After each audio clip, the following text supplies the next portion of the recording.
Hello, friend, and welcome to Inside the Dark. Thank you for joining me. I have two shocking stories to share with you, one out of Bartow, Florida, and the second out of Sacramento, California. And if the first one doesn't blow your mind enough, well, the second one sure will. Let's start in Florida, where police say they received a 911 call on December 7th of 2024 from a woman who said her son shot her and her husband. According to police, when they arrived on scene, they found 63-year-old Marvin Voigt lying lifeless in the driveway of their home, and they found 58-year-old Susan Voigt in the house on the couch, bleeding from a gunshot wound to the head. They performed life-saving measures on Susan and rushed her to the hospital, where she was listed in critical condition. As police investigated, they realized the car belonging to the couple was gone, so they put out a bolo for their vehicle. In the early hours of December 8th, their vehicle was spotted in Orlando, and police conducted a traffic stop. In the vehicle, they found the couple's 23-year-old son, Joseph Voigt, and took him into custody. Detectives said when they spoke with Joseph, he told them his father was bugging him for playing too many video games, telling him he wanted him to get off the games and get out and get a job. So, he shot him and his mother and ran. Charged with allegedly killing his father and trying to kill his mother. Police arrested 23-year-old Joseph Voigt early Sunday morning in Orlando. Fox 13's Kylie Jones spoke with the Bartow police chief, who tells us what led up to this weekend shooting. A son accused of shooting both of his parents, Mr. Voigt, faced a judge in Orlando Monday morning. Police say 23-year-old Joseph Voigt ran from his home in Bartow right after the shooting late Saturday night. We got a 911 call from the mother, advised that she had been shot by her son and her husband had been shot also. Chief Stephen Walker says police found 63-year-old Marvin Voigt shot and killed in the driveway of their home. So they found the mother sitting up on the couch.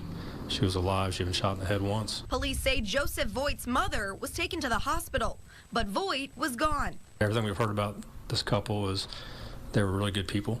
And it's just sad, to see something like this happen. Around 2 a.m. Sunday, Orlando police spotted Voigt's car on International Drive. Detectives say Voigt allegedly told them that his father had told him to stop playing video games and get a job. It's really sad. It's senseless, something silly.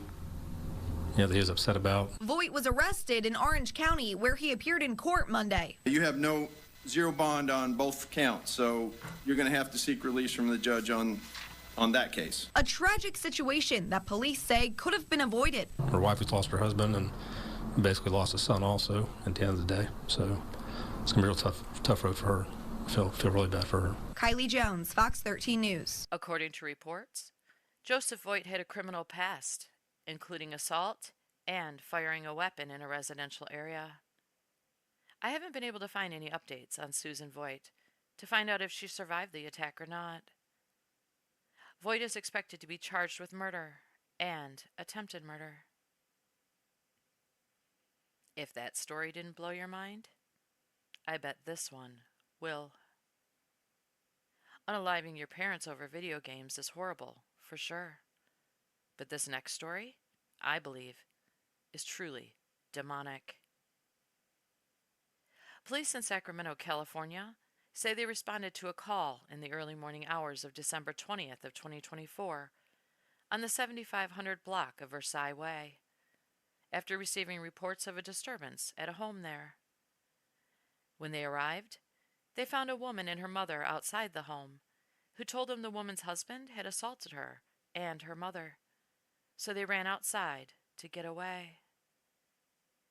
The woman's mother was transported to the hospital for treatment of her non-life-threatening injuries, but the woman told police her husband had barricaded himself in their home, along with their 1-year-old baby boy. When police couldn't get her husband, 28-year-old Andre Dembski, to open the door so they could bring his baby to safety, they forced their way in. According to reports that came out after the incident, officers responding to the scene who forced their way into the home were left visibly shaken and disturbed by what they came upon inside. They found Andre Dembski covered in blood in a bedroom. Also in the bedroom, the head of his 1-year-old baby boy. What happened inside this house has left a community without words. In 20 years that I've been on, I can't think of a case worse than this. Details from the Sacramento County Sheriff's Office about the violent killing of a baby boy are disturbing. There's no rationale. There's nothing I can say. I have 3 kids. I know the deputies here are all parents themselves. It's evil. Neighbors are already grieving for the family, for the boy. I feel sorry for them. I really do. It's a very sad moment. Deputies responded around 4:15 Friday morning to a report for domestic violence. When they arrived, they found a woman and her mother outside the home. Both had been assaulted and told police a child was inside the house with the suspect, the boy's father. From there, deputies obviously were worried about that child's welfare, forced entry inside, located him, and during that time, there was a physical fight that ensued between Andre and the deputies. They were able to get him into custody, but they made a very gruesome discovery. Deputies arrested 28-year-old Andre Dembski. This is definitely something that impacts the community and makes it harder to be able to process what happened and why it happened.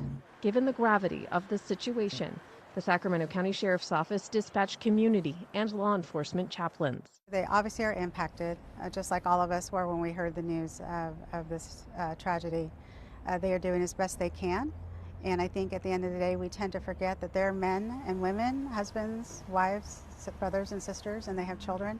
Now investigators are trying to understand what happened inside this family home and how it ended like this. Horrific. Like, it's rare that I'm at a loss for words, but I don't have many words right now.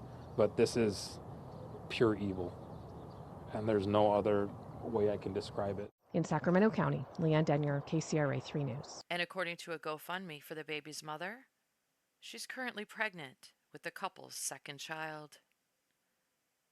2 horrific stories. Thank you again for joining me for this episode of Inside the Dark. Take care, and don't forget to like and subscribe for more true crime stories.